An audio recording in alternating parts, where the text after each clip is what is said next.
Cuán firme cimiento se ha dado a la fe de Dios en su eterna palabra de amor. Con el propósito de compartir con usted las inmutables verdades de la palabra de Dios, presentamos A Través de la Biblia, un estudio detallado y sistemático de toda la Biblia que le ayudará a conocer lo que Dios ha revelado para nuestro provecho espiritual.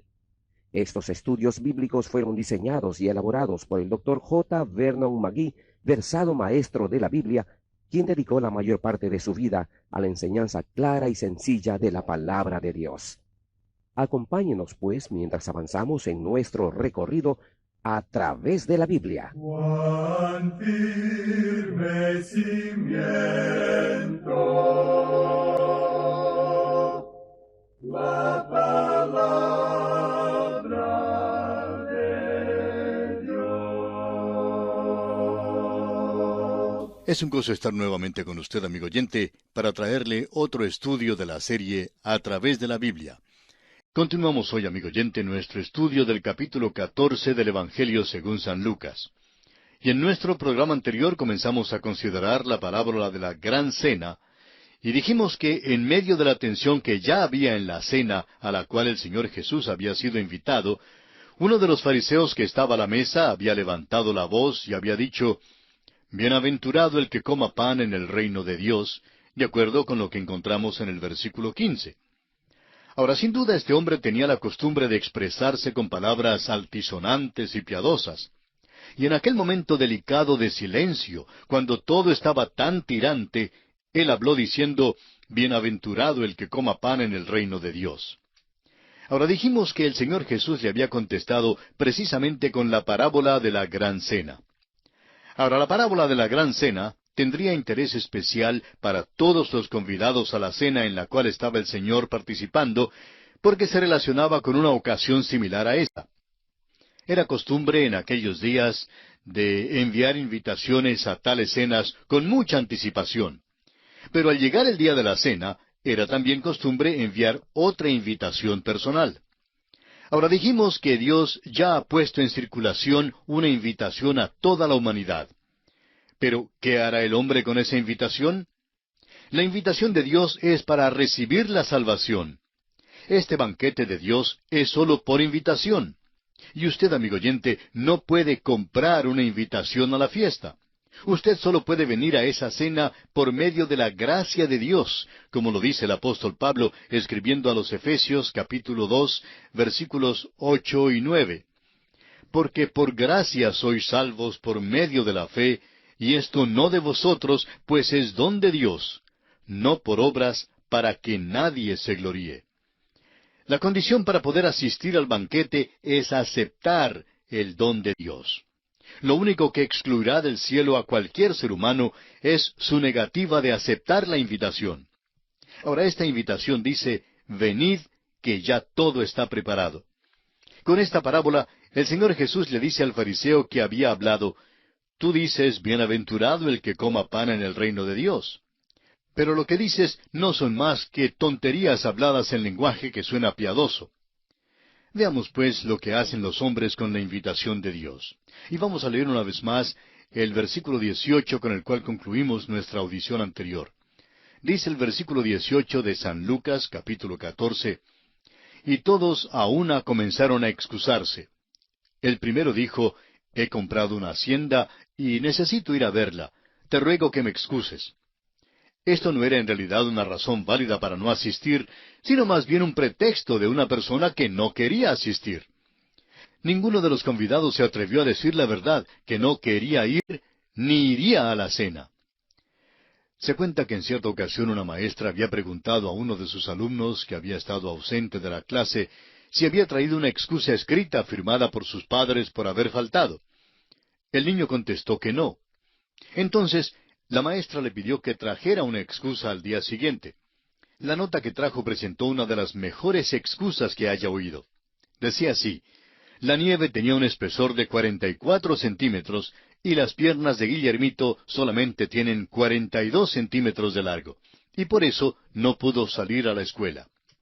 Bueno, en esta parábola los hombres que fueron convidados a esta cena dieron excusas para encubrir el hecho de que realmente no querían aceptar la invitación que habían recibido. El primer hombre dijo como excusa: he comprado una hacienda y necesito ir a verla. Creemos que este hombre era o bien un mentiroso o un tonto. ¿Puede usted imaginarse, amigo oyente, a alguien que compra una propiedad sin verla primero? Por mi parte, nunca he conocido a un hombre que se enriquezca y que al mismo tiempo se acerque a Dios. Ahora veamos lo que dice el versículo 19 de este capítulo 14 de Lucas. Otro dijo: he comprado 5 yuntas de bueyes y voy a probarlos. Te ruego que me excuses. Ahora notemos que el primer hombre dejó que sus propiedades interfirieran con su venida a la cena. Este segundo hombre dejó que el negocio y el comercio le impidiesen venir al banquete. Y aquí tenemos que decir una vez más que este hombre era mentiroso o tonto. ¿Cómo iba a arar este hombre de noche? En aquellos días no tenían linternas ni tractores con lámparas eléctricas. Este hombre estaba dando excusas, simplemente excusas. Tengo que atender el negocio. Es una frase que oímos con mucha frecuencia. Los hombres están demasiado ocupados en ganarse la vida. Un día, amigo oyente, usted tendrá que morir y va a descubrir que el negocio seguirá como de costumbre sin su presencia. Ahora leamos el versículo 20 de este capítulo 14 de Lucas. Y otro dijo: acabo de casarme y por tanto no puedo ir. Había una ley en Israel que excusaba a un hombre de ir a la guerra si había tomado una nueva esposa. Durante el tiempo de la guerra siempre hay un aumento de matrimonios y de nacimientos. No estamos infiriendo nada con esto, pero es la verdad. Creemos que este hombre tenía la excusa más débil de todas. ¿Por qué no traía a su nueva esposa a la cena? Su afecto natural, pues, le impidió venir a la cena. Hay muchas cosas que interfieren para que los hombres no se alleguen a Dios. 3 de estas cosas son los bienes, el negocio y el afecto natural. ¿Cuántas personas hoy en día no vienen a Dios usando una de estas cosas como pretexto? Bueno, Dios tiene una invitación grabada para usted, amigo oyente. Está escrita con la sangre de Jesucristo y es una invitación para asistir a la gran mesa de la salvación. Pero si usted rechaza la invitación de Dios, Él entonces tendrá que rechazarle a usted también. Leamos ahora los versículos 21 al 24 de Lucas capítulo 14. Vuelto el siervo, hizo saber estas cosas a su señor. Entonces, enojado el padre de familia, dijo a su siervo: ve pronto por las plazas y las calles de la ciudad, y trae acá a los pobres, los mancos, los cojos y los ciegos. Y dijo el siervo: Señor, se ha hecho como mandaste, y aún hay lugar. Dijo el Señor al siervo: ve por los caminos y por los vallados, y fuérzalos a entrar, para que se llene mi casa. Porque os digo que ninguno de aquellos hombres que fueron convidados gustará mi cena. Ahora, esta es una declaración seria, y debe recibir toda nuestra consideración. Prosigamos con los versículos 25 al 27 de este capítulo 14 de San Lucas. Grandes multitudes iban con él, y volviéndose les dijo: si alguno viene a mí y no aborrece a su padre y madre y mujer e hijos y hermanos y hermanas y aun también su propia vida, no puede ser mi discípulo. Y el que no lleva su cruz y viene en pos de mí, no puede ser mi discípulo. Estos versículos simplemente dicen que debemos poner a Dios primero que todo. La devoción que un creyente tiene para Jesucristo debe ser tal que parezca que odia todo lo demás, es decir, en comparación a su devoción para con Jesucristo. Y llegamos ahora a la parábola en cuanto a la edificación de una torre. Leamos los versículos 28 hasta el 30. Porque, ¿quién de vosotros, queriendo edificar una torre, no se sienta primero y calcula los gastos a ver si tiene lo que necesita para acabarla? No sea que después que haya puesto el cimiento y no pueda acabarla, todos los que lo vean comiencen a hacer burla de él, diciendo: este hombre comenzó a edificar y no pudo acabar. Hay que pagar cierto precio por hacer una decisión para Cristo. Hay que estar dispuesto a pagar el precio antes de poder ser discípulo de Jesucristo. Piénselo bien, amigo oyente, porque es alto el precio que usted tendrá que pagar. Pero no olvide que según dice el apóstol Pablo en su carta a los Romanos capítulo 8, versículo 18, las aflicciones del tiempo presente no son comparables con la gloria venidera que en nosotros ha de manifestarse. Encontramos ahora en este capítulo 14 la parábola de un rey yendo a la guerra. Demos lectura a los versículos 31 al 33 de este capítulo 14 de San Lucas. ¿O qué rey, al marchar a la guerra contra otro rey, no se sienta primero y considera si puede hacer frente con 10,000 al que viene contra él con 20,000? Y si no puede, cuando el otro está todavía lejos, le envía una embajada y le pide condiciones de paz. Así pues, cualquiera de vosotros que no renuncia a todo lo que posee, no puede ser mi discípulo. Una persona puede ser salvada aceptando a Jesucristo como su Salvador personal, pero una persona nunca seguirá ni servirá a Jesucristo, sino hasta cuando esté dispuesta a hacer un verdadero sacrificio. Eso es lo que enseña este pasaje. Hay una gran diferencia entre el ser discípulo y el ser creyente. Todos los creyentes no son discípulos. Un discípulo debe estar dispuesto a renunciar a todas las demandas sobre su vida presente y a entregarse completamente a Jesucristo. Amigo oyente, ¿es usted creyente o discípulo? ¿O es usted un discípulo que cree? Tenemos luego, en los dos últimos versículos de este capítulo 14, la parábola de la sal que ha perdido su sabor. Y no tomaremos tiempo para considerarla porque ya hablamos de ella ampliamente cuando estudiamos el capítulo 5 del Evangelio según San Mateo y el final del capítulo 9 del Evangelio según San Marcos. Así pues, concluye nuestro estudio del capítulo 14 de este Evangelio según San Lucas. Y entramos entonces al capítulo 15. En este capítulo 15 encontramos la parábola de la oveja perdida, la parábola de la moneda perdida y la parábola del hijo pródigo. Solo el doctor Lucas registra la parábola más famosa de todas, la que tiene como título El hijo pródigo. En realidad son tres parábolas en una. La parábola de la oveja perdida es la obra de Dios el Hijo en restaurar a un hijo que peca. La parábola de la moneda perdida es la obra de Dios, el Espíritu Santo, en restaurar a un hijo que peca. Y la parábola del hijo pródigo es la obra del Padre en restaurar a un hijo que peca. Comencemos pues considerando la parábola de la oveja perdida. Leamos los primeros dos versículos de este capítulo 15 del Evangelio según San Lucas. Y a propósito, ¿todavía tiene su Biblia abierta en el Evangelio según San Lucas, capítulo 15? Bueno, espero que sí, porque, como hemos mencionado en otras ocasiones, es importante e indispensable que usted lea juntamente con nosotros estos versículos para que vaya siguiendo paso a paso, punto por punto, las consideraciones que vamos desarrollando.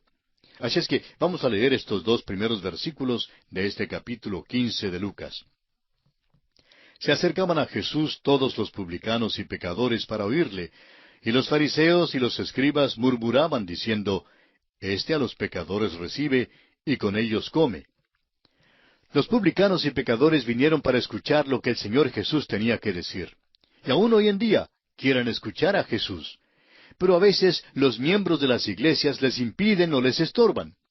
Muchos miembros de las iglesias no traen a sus amigos incrédulos a la iglesia, y por eso los perdidos no están oyendo el Evangelio como debieran oírlo y como ellos desean escucharlo. Los fariseos, pues, estaban molestos porque el Señor recibía a los publicanos y a los pecadores. Los escribas también murmuraban debido a esto.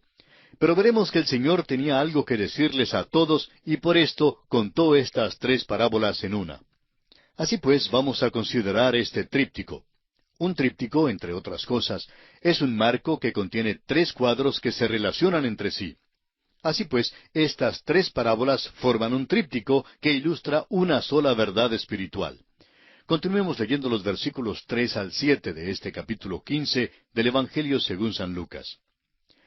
Entonces él les refirió esta parábola diciendo, ¿Qué hombre de vosotros, teniendo 100 ovejas, si pierde una de ellas, no deja las 99 en el desierto, y va tras la que se perdió hasta encontrarla?